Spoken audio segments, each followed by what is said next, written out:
कौन थी अहिल्या, क्यों और कैसे बन गई वो पत्थर की? चलो आज जानते हैं इसी के बारे में। भारतीय पौराणिक कथा संसार के अनुसार अहिल्या महर्षि गौतम की पत्नी थी। ज्ञान में अनुपम अहिल्या सर्वांगिक गुण रूप से संपन्न थी। अपने अतुल्य सौंदर्य और सरलता के कारण वे अपने पति की प्रिय थी।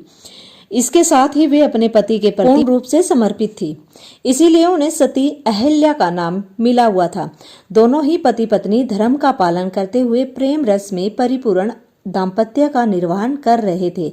ऐसे अद्भुत प्रेम को अचानक एक दिन बुरी नजर लग गई। यह बुरी नजर थी देवराज इंद्र की, जो अहिल्या के सौंदर्य पर आसक्त हो गया और उनका प्रेम पाने के लिए लालायित हो उठा। इंद्र को महर्षि गौतम की देवीय शक्तियों और सामर्थ्य का ज्ञान था। इसके साथ ही वह अहिल्या के पतिनिष्ठ होने के सत्य से भी परिचित था। इंद्र के पास इन शक्तियों से पार पाने का सामर्थ्य नहीं था, पर वह अहिल्या को भूलना भी नहीं चाहता था। वह स्वयं को संयमित कर सही अवसर की प्रतीक्षा करने लगा। समय अपनी गति से चलता रहा और एक दिन महर्षि गौतम ने अहिल्या से कहा कि उन्हें एक विशेष सिद्धि की प्राप्ति के लिए कम से कम 6 माह तक वन में एकांतवास में तपस्या करने जाना है। अहिल्या ने उन्हें सहमति देते हुए उनकी प्रतीक्षा करने की बात कह वह विदा कर दिए। इंद्र बस ऐसे ही एक अवसर की प्रतीक्षा जाने कब से कर रहा था। ऋषि के जाते ही वह महर्षि गौतम का वेश धारण कर अहिल्या के पास पहुंच गया।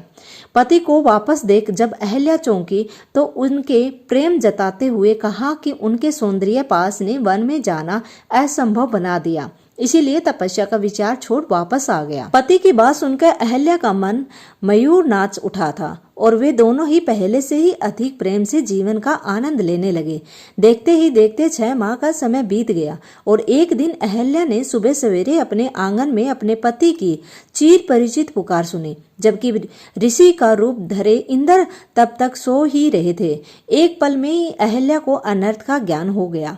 महर्षि गौतम को सामने पाकर अहिल्या पत्ते की तरह कांपते हुए उनके चरणों में गिर पड़ी थी। तब तक इंद्र को भी ऋषि के आने का भान हो गया था, तो बिना देरी किए वह वहां से भाग निकला। अहिल्या से सारा वृत्तांत जान ऋषि क्रोध से भर उठे और तुरंत ही उन्होंने श्राप दे दिया। जिस स्त्री को अपने पति के स्पर्श का भान ना हुआ वह जीवित नहीं हो सकती। तन और मन से पत्थर की तरह कठोर व्यवहार किया है तो तुम भी पत्थर की तरह ही हो जाओ। ऋषि के श्राप और अपनी अज्ञानता से निराश अहिल्या ने तब अपने पति को रोते हुए समझाया कि आप इतनी दिव्य शक्तियों से संपन्न हैं, आप मुझे अकेला छोड़कर गए और बीते 6 माह में आपको एक बार भी आभास ना हुआ कि मेरे साथ कोई छल कर रहा है। तो मैं तो एक साधारण स्त्री हूँ, मैंने अनजाने में ही अपराध किया है। भले ही मैं पराये पुरुष के साथ रही हूँ, पर मेरा मन पवित्र है, क्योंकि उस पुरुष को मैंने आप यानी अपना पति जानकर ही अपनाया था।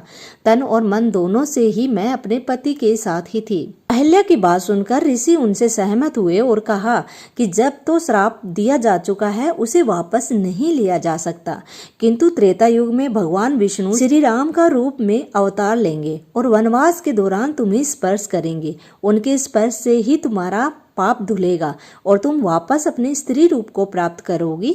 ऋषि के श्राप को धारण करते हुए अहिल्या पत्थर की शिला बन गई और घोर प्रतीक्षा के बाद श्री राम के पावन चरणों के स्पर्श से पुनः स्त्री रूप में प्रकट हुई। तो दोस्तों, आपको इस कहानी से पता चला कि अहिल्या महर्षि ऋषि की पत्नी थी और पत्थर कैसे बनी और फिर वो श्री राम के स्पर्श से वापस पुनः स्त्री रूप धारण किया।